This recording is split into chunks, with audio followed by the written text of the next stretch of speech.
இயேசுவின் நாமத்தினாலே இந்த மதிய வேளையிலே உங்களை அன்போடு விட வாழ்த்துகிறேன். வேதத்தின் வெளிச்சம் என்ற வார்த்தையின் அடிப்படையிலே நீங்கள் அழைக்கப்பட்ட அழைப்பை பாருங்கள் என்ற வசனத்தை நாம் தியானித்துக் கொண்டிருக்கிறோம். ஆதியாகமத்தின் புஸ்தகம் 48ஆம் அதிகாரத்திலே யாக்கோபு யோசேப்பை நோக்கி, சர்வ வல்லமையுள்ள தேவன் லூஸ் என்னும் இடத்தில் எனக்கு தரிசனமாகி என்னை ஆசீர்வதித்தார்.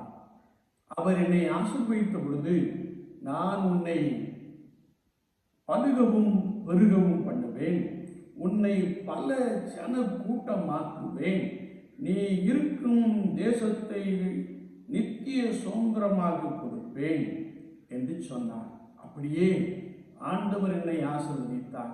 நான் உன்னையும் உன் பிள்ளைகளையும் ஆசீர்வதிக்கும்படியாக நீ அவர்களை எனக்கு முன்பாக கொண்டு வா என்று சொன்ன மாத்திரத்திலே மனாசேயையும் இப்ராஹிமையும் யோசேப்பு தன் தகப்பனுக்கு முன்பதாக நிறுத்தினான்.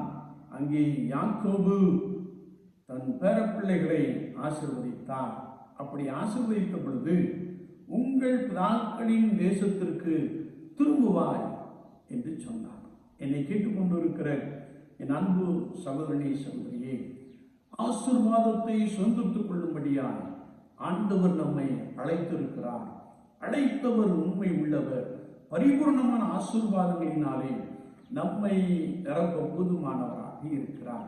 விசுவாசத்தோடு கூட கர்த்தருடைய வாக்குத்தத்தத்தை, கர்த்தருடைய ஆசீர்வாதத்தை சொந்தத்துக் கொள்வோம்.